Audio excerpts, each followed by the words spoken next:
What's going on? Slip is here with Esper Jar Control Match 4. We're on the draw, and as much as we would get paid off if we kept this hand and drew a land and weren't playing against the deck with Spell Snare or anything counters-wise, not going to keep that one. This one, if we could cast, push, and pierce, maybe. Maybe, but as it stands, nope. And this hand is utter garbage. And this hand is something, at least. We have Logic Knot. If Logic Knot's good in the matchup, we just have to hope it is, basically. And we have Pier, maybe, if we need some kind of removal or whatever. Colonnade, I guess. I'm gonna play Colonnade here. And we're playing against Scapeshift. So far we've seen Stomping Ground and Forest. We don't know if we're playing against Titan Shift or the Through the Breach Shift list or Valakut list or Bring to Light. Here's a Watery Grave, so now we know playing against Bring to Light, and we're just gonna hold up this Logic Knot, hopefully Pier, maybe find some kind of counter action. It's gonna be great. Search for Tomorrow, not gonna counter that one. That would be pretty bad. There's also basically nothing we can counter here because we can Logic Knot for one also. Like, if he is at Charms and doesn't play a land and plays a Tribe Elder, sure, but that sounds bad. So what we really want to do is Delta and then Pier to get an extra card in our graveyard.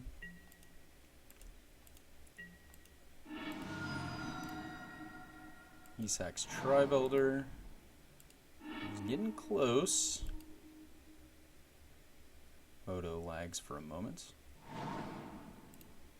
And I decided to just shock here because, maybe I shouldn't be doing that, but at the same time, I don't think this matchup's going to be decided by our life total. We're not that kind of deck. We see Esper Charm. This is fantastic. So he's got a plan. He just discarded some cards he just discarded 2 Cryptics to Izzet Charm, so he's really trying to get there. He must have had something good if he discarded those Cryptics, right? So we're just going to take Esper Charm. And then we're just going to flat out untap here and make him discard his hand. It's going to be great. So he discards Bring to Light and Cryptic. So 3 Cryptics down. That's nice. He draws a land. Here's a Spell Snare. That's pretty good. I guess theoretically, I kind of want to be... Excuse me. Maybe I should have held up an island here. Right, our Logic Knot's a little anemic. Push does nothing. If he plays a Tribe Elder, we might push it to keep him from attacking us. And I think I'm going to do that, right? So it's basically kind of mana toward Logic Knot. And we might as well not get beat down by this 1-1. We're not going to really have any other targets. There's a Logic Knot. That's okay. Of course, if we use one Logic Knot, then we're going to have a couple problems using the second one, probably. So here's Bring to Light. Easy counter. And he has no other cards in hand, so actually we can only delve 1 card, I believe. Is that how the math comes out? So we delve a Delta. And good to go. That's nice. Well, there's a Beck Call, so if we get a Jar, we're actually going to be able to do something. The question is, if he plays... For example, another Tribe Elder, do we Spell Snare it, or do we just take 1 damage for a while? I think we probably Spell Snare it since he has 3 Cryptics in the yard. I guess he's not running Snapcaster Mages in Bring to Light. I really need to learn this list. But, probably, remanding his own Scapeshift is going to be a big part of his game plan. I guess Izzet Charm if we, tap a certain way. I don't know. There's a land. That's not so bad. Opponent has 3 cards in hand. Can't imagine what they are. So he might well have, a copy of Scapeshift, something at this point. Can't really afford to attack with Colonnade. He plays a Tribe Elder. I'm just going to let that resolve because we drew another push. And here we get to feed Logic Knot a little more, which is good. If our opponent has any instants... Doesn't seem to. There's a Srom's Expertise, so we could do that and Beck Call. That would be pretty sweet. However, we would only have Logic Knot up and couldn't combat Remand, so we're not going to do that yet. We're going to keep that in the back pocket.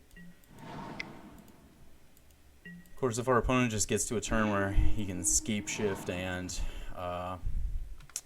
and Bring to Light on the same turn or something, right? If he draws both, that's going to be a problem. At this point, we're just going to Srams into back. If he counters it, that's fine. He didn't counter it. Now we have Spell Snare and Logic Knot up. We'll go ahead and fetch an island. Esper Charm is pretty good. If he plays basically anything here, we're going to Esper Charm him, see what happens. So he Damnations, that's great. That's just a wasted card in his hand, basically. We're not in any hurry. Esper Charm, not quite where we want to be yet, maybe. So if he plays like Bring to Light here or something, we're going to make him discard his cards, probably. He plays Search for tomorrow, at which point I think I will make him discard his cards. All of his win conditions are sorceries. He bolts us. So that's interesting.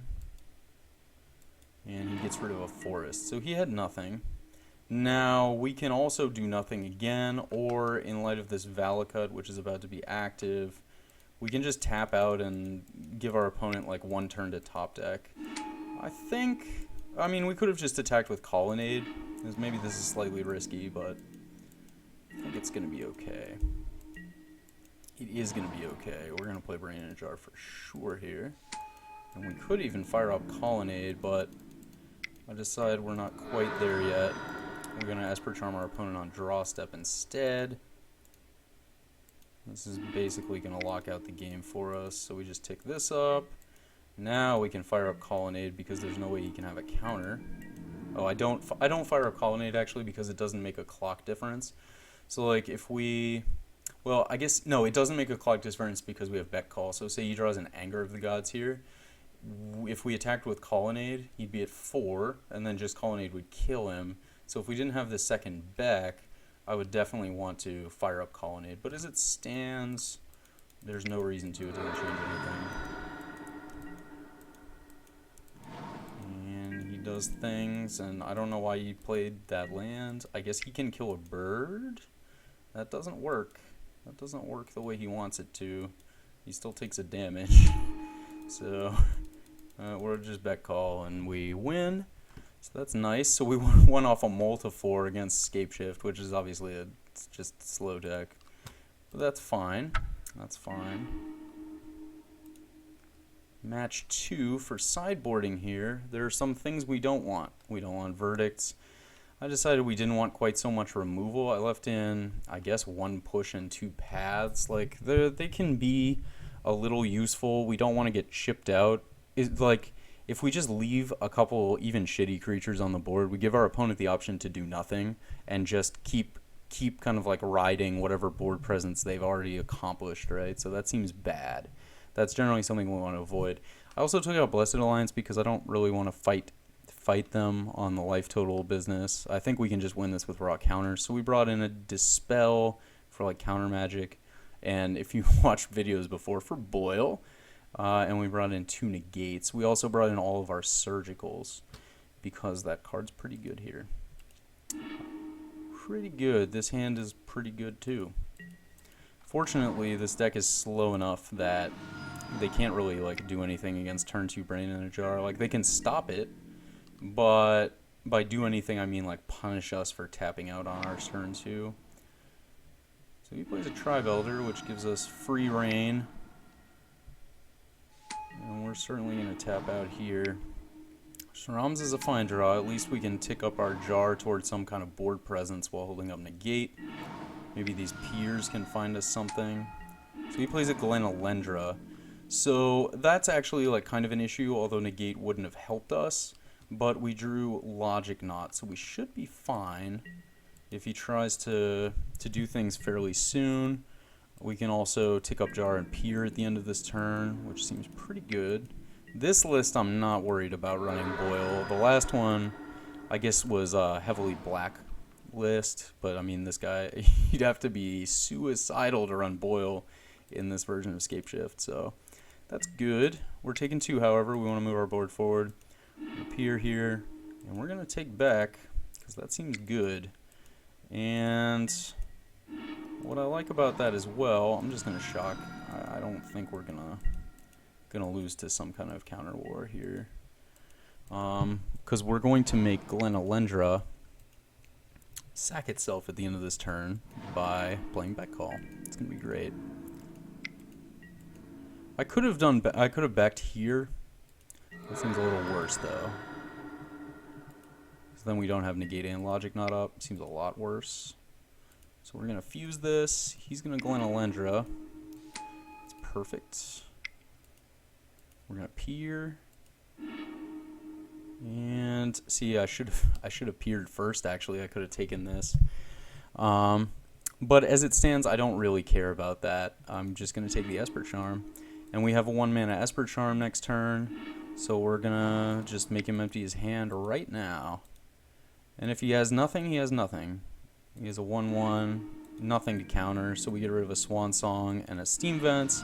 We're actually pretty happy to get rid of that Swan Song because now we win if he top decks Bring to Light or Scapeshift here. I mean, by win, I mean we win the counter battle. So he plays Scapeshift, and what we want to do is negate first to get the maximum number of cards in the graveyard for Logic Knot, although he only has 4 mana up, so it doesn't really matter. And he taps a bunch of islands. We're going to fetch and negate. He's going to Glenalendra. We're going to Logic Knot the Scapeshift. Make sure we do it for enough. And that's good. So we could Srams on end step. Our opponent's actually like kind of close to dead, so I don't mind that. I mean, not really close to dead, but we get to do something and then start taking our jar down. We're also totally free to another top-decked Scapeshift here, so unless he plays it after running out Search for Tomorrow, like Bring to Light right now, we could counter. As it stands, we take this down, and I decide to only take it down 3, maybe 4 would have been better. That's possible. Esper Charm seems great. This deck we're playing against can't do really much at instant speed at all. So we're just going to top that, swing in, and we're going to Esper Charm our opponent on draw step. More or less no way to get punished for this, since even if he remands it, well, we could definitely get punished. If he crypticked, then he couldn't actually Scapeshift or Bring to Light because of Spell Pierce afterwards, but he could do like Cryptic, play a land, Scapeshift, and win. So we could have gotten punished for that, actually. That is entirely possible. I decide I want to take this down again. And we're going to top bet call. So, you know, a little annoying that we ticked it down and had a bet call on top, but at the same time, I think by the percentages, that's the right move. And he doesn't draw anything here. He has no real card selection or filtering, so that's great. We're just going to swing in. And then what we probably want to do is upkeep bet call, just to see what's going on. And we don't draw too much, but we have a telling time if we really need an answer to something. And our opponent has nothing. So that's match 4. So we've had 4 2-0s in a row, which is pretty good. We're feeling pretty good about that. And we're heading into match 5 at 4-0. See you there.